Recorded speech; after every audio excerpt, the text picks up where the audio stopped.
DLC 2 for Black Ops 7 Zombies is right around the corner, and we already know quite a bit about the map. Leaks for Paradox Junction have been circulating for quite a while, some of which have actually really recently just been confirmed by Treyarch as they've begun advertising for the map. It's going to come out fairly shortly. And it's true, Paradox Junction will indeed take place at Nuketown.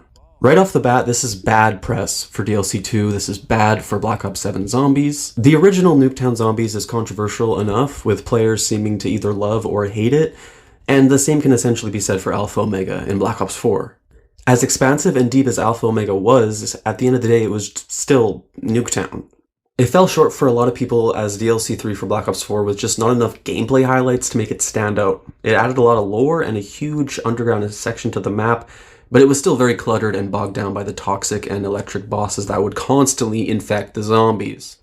The image of the map itself really took a hit as it was majority reused Blackout assets, and a lot of people saw it as just plain lazy from Treyarch. I don't hate Alpha Omega myself, in fact there is a lot I actually like about the map. Its image across the wider Zombies community isn't exactly great, and it's already a remake of a multiplayer remade map. Paradox being that third remake of Nuketown, a map we also see in every multiplayer for every Treyarch game, hasn't exactly boosted hype. In fact, it's really easy as a Zombies fan to see this and, quite frankly, be scared shitless. It looks really bad on face value. Both Ashes and Astra are incredible maps in Black Ops 7, and I really want Treyarch to hold this consistency of map quality through this game. I know they're capable of it, but what they do with a Nuketown remake will be the first real test, and might just make or break the game. And because of that precedent of quality we have in Black Ops 7 thus far, I do think there's a chance Treyarch could pull it off. It might be copium, but I have hope. I definitely don't think it's impossible, but they have to do it right. The map layout itself can't literally be just Nuketown. We know we are getting variants of the map set in different times, possibly dimensions, and it's very possible that the variants of the map differ in size. Maybe one of the three variants layout is just a simple Black Ops 2 style version, and that's where the leaks have come from. But whether it be parts of the bunker or wider access to the ground level space, I definitely think we will get more to explore. I think we need to get more to explore for this map to succeed, please Treyarch. And I think the idea of 3 different time variants of the map is really intriguing. It would absolutely suck if they were stitched together Forsaken style, but there are extremely cool ways that Treyarch could implement this in the map. Imagine seamless portals, Liberty Falls style, on the ground of each variant. Hopping into one could drop you out of the sky into a different variant. That would be so crazy. Or what if the map glitches between variants? We're in the dark ether, literally anything's possible, and I really hope that they run with this. It's also been all but confirmed by Treyarch that the Blundergat is returning, and I actually think this will be fine as long as there's thematic lore for it being there and we get a new variant. If it's in the map simply because we're in the dark ether and only upgrades to the Magma and Acid Gats, it will be no different than the Tomb's Eye Staff on paper.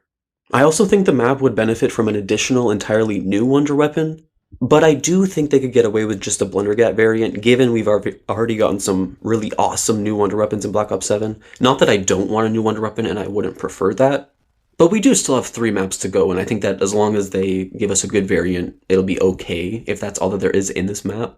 All Treyarch has to do is make it make sense and fun to use, put some effort into the new upgrade, and make getting all the Gats in general fun and rewarding. And then the final thing we essentially have confirmed is there will be some sort of hound in the map. I think the image Treyarch released looks a bit more like a plague hound than a standard hellhound, but I hope we get different versions of the dogs in each variant and it's not just plague hounds. I miss hellhounds, man. I don't think we've seen them since Firebase Z, and I don't even like that map. A new dog variant could also be really cool, but I think it's a lot more likely that we'll see the electric hounds from Alpha Omega if we do get sort of a trio of different dogs. As we know, the map will also very likely have an elite boss, and Zersa and Oscar are great and awesome, super unique in Black Ops 7, so the bar is high. I'm excited to see what Treyarch cooked up in this map, and it's possible different variants as well. So those are my overall thoughts on what we have confirmed so far for Paradox Junction. The rest of this video is what I'm purely hoping for in the map and what I think it needs to succeed. Starting with the variety between the variants of the map. Drastically different aesthetics and feels to each is super important. The environment should be fleshed out and space should be used as well as it is in Ashes and Astra. They have set the bar high. I want intel, lore, and side Easter eggs in each version. Acknowledging and capitalizing on the previous versions of Nuketown Zombies would also be huge, and I think it can work if done right. Imagine Marlton is trapped in one of the variant's bunkers, or if Rushmore helps us throw out the Easter egg. Maybe we have some perks that are always on the map while some fall from the sky at random. Camp Edward references and new Broken Arrow information would also be crazy, and I think I would simply shed a tear if there was a Galvanuckles walleye in the map. Oh, man. Alongside callbacks, of course, we also need new content and lore, and it needs depth. I want the Easter egg, long or short, to make narrative sense and have enjoyable steps. The Mushroom Cloud will most likely be the boss, and I hope the mechanics and fighting it are unique. I want the story to ramp up and open more questions and theories just as much as it answers, if not more. I need quotes from Richtofen about the map's location. This is his second time being there. Come on. I know it's a different version, but come on. The Warden also seems so interesting, and I want to know more. I like the pace that they're going, and I hope that it continues, if not picks up with this map, with the story. Honestly, though, what I really think this map just needs to be is fleshed out, because even some of the worst maps, quote-unquote, in Zombies history stand out compared to a lot of modern maps for the depth that they had and thought put into them.